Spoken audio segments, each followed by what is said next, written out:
Hi there! It's AJ here and you're tuned in to another episode of AJ's Guide to Awesomeness and Beyond.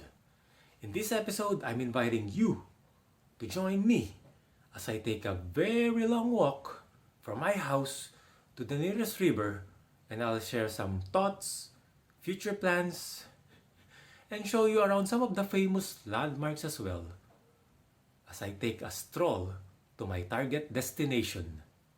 So grab your paddles as you embark with me in a curiosity voyage in another ocean of adventure. AJ's Guide to Awesomeness and Beyond! And I'm bringing all of these items with me as well to make sure that I comply with all of the safety protocols laid out by health officials in response to the current nightmare the world is going through.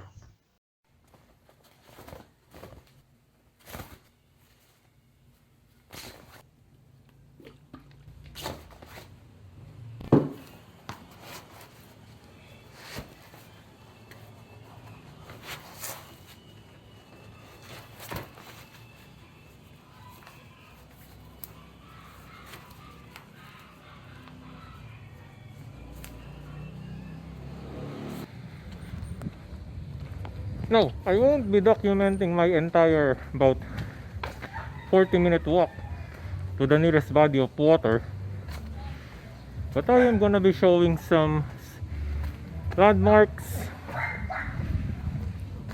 along the way. Now this is one of the historic landmarks here in my neighborhood. This is the, behind me, as you can see, is the Marikina Hotel. Several years ago, this place was a tenement and it kinda housed, well, I guess I could remove my mask since I'm not in close proximity with anyone. So anyway, several years ago, this hotel was a tenement and it kinda housed those lower class families. And then the government, the Marikina government, took control and transformed it into what it is as of now. Looking at some exteriors and the exterior of the hotel. Right now, they this year they already built a swimming pool inside for recreational purposes. Yes, this used to be a tenement that housed lower class families, and that area over there where the white roof used to be a commercial area where it's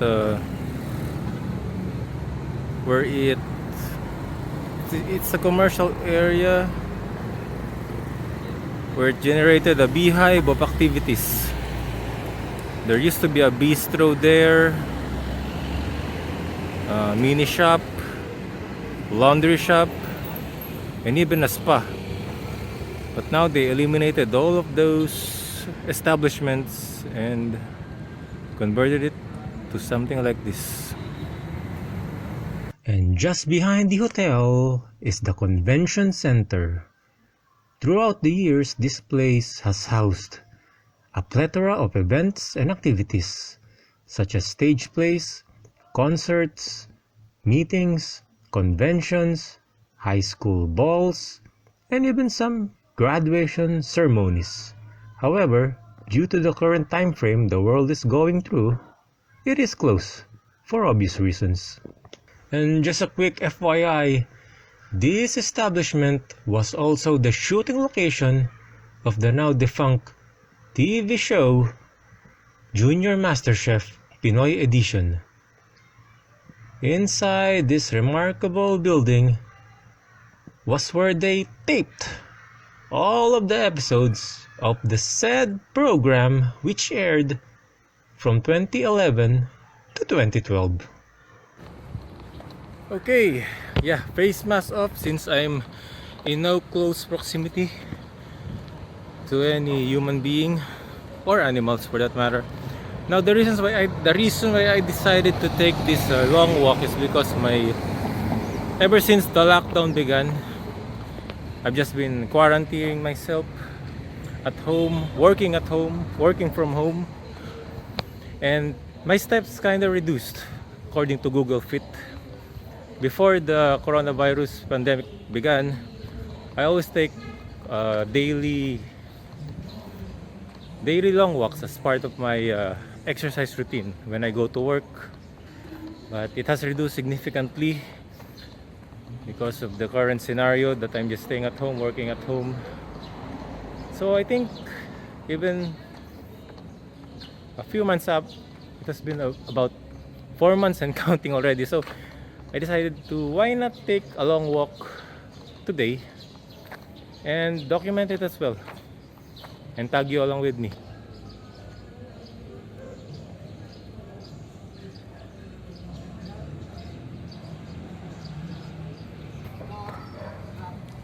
Also, I'm suffering a bit of a cabin fever, if that would be the scientific term for it.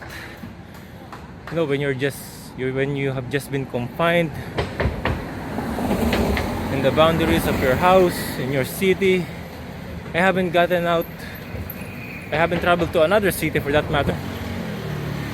And so I decided to take a walk to brush off the fever.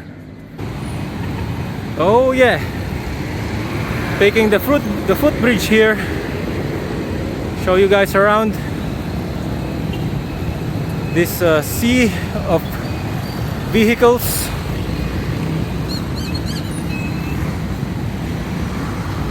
And some eating establishments.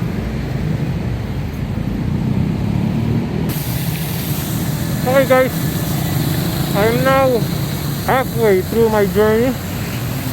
Behind me is our city's clock tower and this adorable fountain as well. I'm really trying to practice social distancing as I travel by foot. It's quite tough and it's quite tough to stick with this Totoro mask. And look what we have here. Some pigeons. Hello there guys. They are even practicing social distancing. And people usually congest in this area. Now, okay, I removed my mask because I'm not in close proximity with anyone. So this area used to be congested by people, students alike. But now, because of the current situation, there are only a few people around, which is nice, shows discipline. And even though I would really like to enter the public market and show you guys, oh, that pigeon just flew by. That was kind of cinematic. Even though I am really tempted to go inside the public market and showcase that establishment, I won't, because there are lots of people there and social distancing is quite hard to practice inside. So perhaps some other time. But this Marikina Public Market is very famous because this was a movie location of the movie The Bourne Legacy, starring Jeremy Renner and Rachel Weisz. Yeah. The interior of this market was used in the chase scenes towards the end of the movie.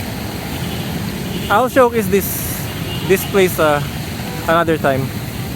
But now, I'll just keep on walking.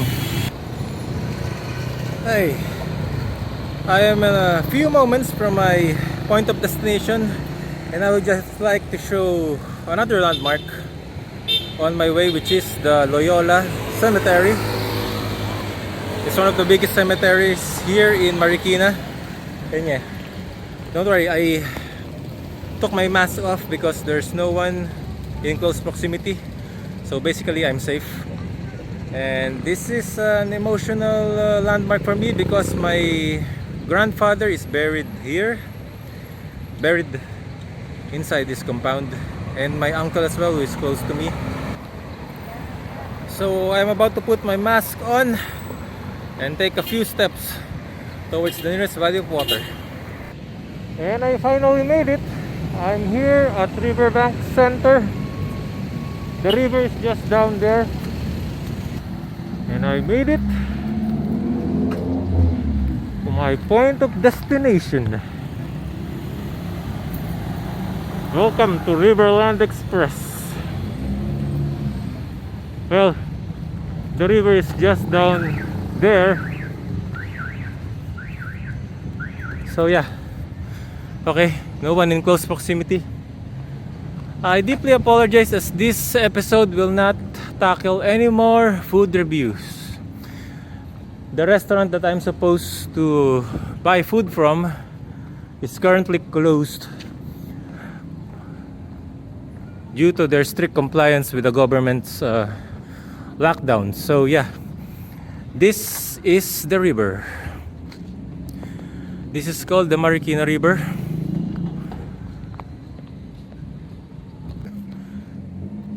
Okay guys, hello. So that is the Marikina River just behind me. Oh yeah, it's brown. So instead, as I end this episode, I'll do my food review in another episode. My apologies.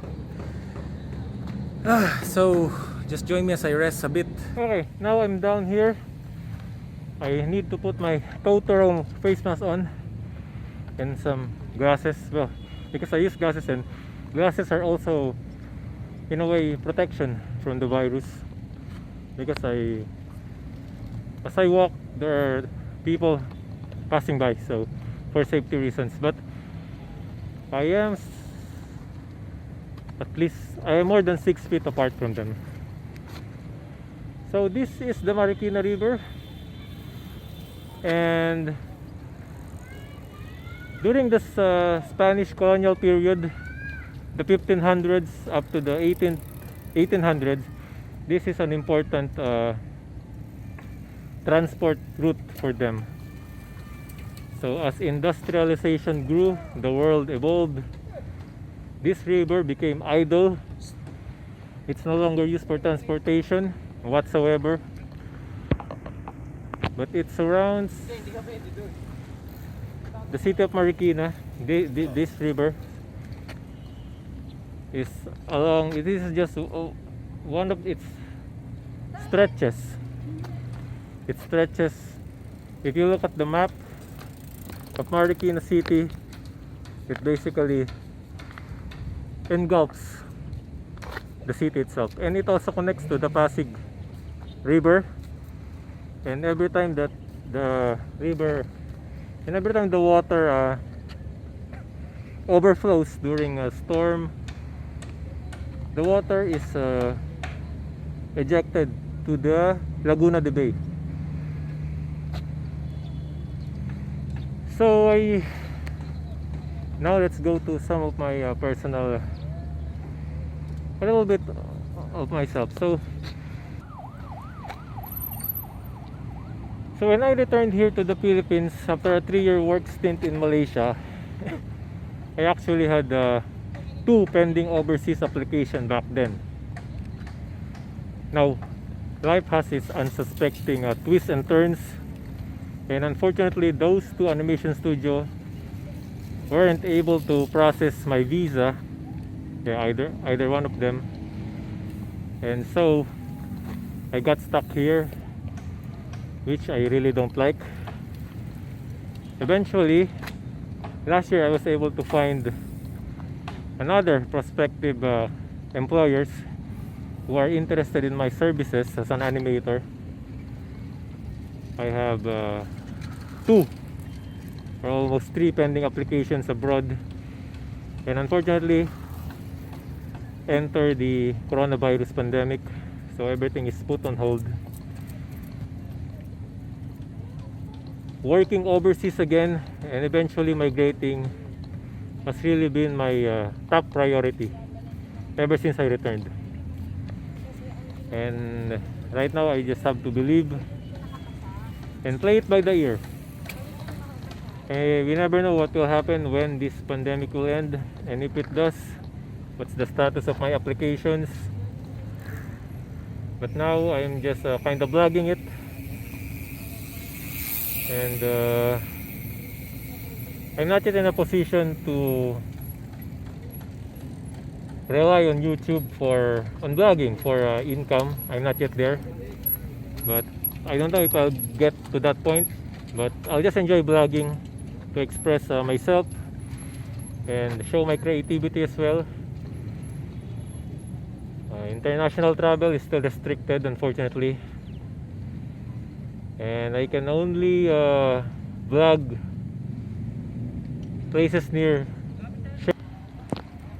Now, I just planned this long walk vlog about 2 days ago, and I know the risks involved. So in acquiring the virus, but hopefully not. Well, that's the new normal, and you just have to take precautions. I've really been avoiding people, but this is a park, even though they are socially distanced against me. Now over there, you can see the logo permeating above the logo hoisted above the trees is SM Marikina. Nowadays, because of some obvious reasons and the ongoing pandemic, it is really quite risky to go inside. Though I've just been inside the Riverbanks Mall, and people were social distancing, hand sanitizers upon exit and entry, and that is SM Marikina, another one of the landmarks here in my city. And so, with that said, I already mentioned some of my thoughts and my future plans, and that concludes our broadcast day. Thank you for watching this video. If you're new here, please subscribe, hit the notification bell, and if you like this video as well, give it a little thumbs up to let me know that you care. I'll see you again in the future, another time, another place.